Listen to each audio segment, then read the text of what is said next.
Suite aux irrégularités dans le déroulement des opérations d'identification et d'enrôlement des électeurs dans la première ère opérationnelle de la CENI constatée par la société civile congolaise et quelques missions d'observation électorale en RDC, à savoir la CENCO et l'ECC, la centrale électorale en République démocratique du Congo a décidé de prolonger de 25 jours ces opérations pour permettre à toute la population en droit de voter d'être en mesure de posséder la nouvelle carte d'électeur. Question analysée par cet expert en sciences politiques. La manière dont les calendriers a été publié, ça dénotait une certaine précipitation dans la chose, dans la manière de faire les choses. Et effectivement, c'est à ça que nous sommes arrivés.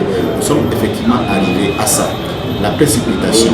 Mais l'avantage avec la publication du calendrier électoral, c'est qu'on a donné le message fort aux différents acteurs politiques de se préparer que le train de l'élection est déjà en marche et par conséquent, il faut qu'il soit prêt. Ça, c'était l'avantage. C'est une sorte de réveil.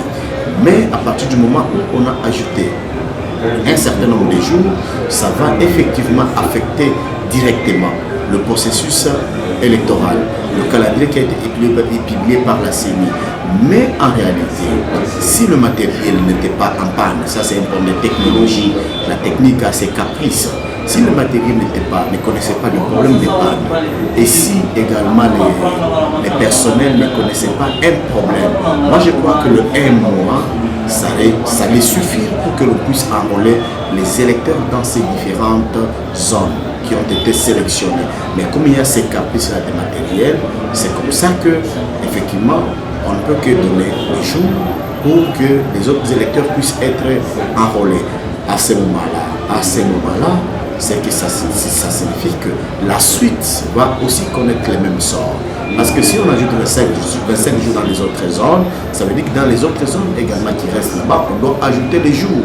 Parce que, à moins que le matériel ne puisse pas connaître de problème, et aussi les agents ne puissent pas connaître de problème, je suis très sûr que, comme ça ne sera pas les mêmes agents qui ont enrôlé, qui ont travaillé de l'autre côté, qui vont travailler ici dans ces zones-ci, c'est que les agents peuvent aussi connaître les mêmes problèmes.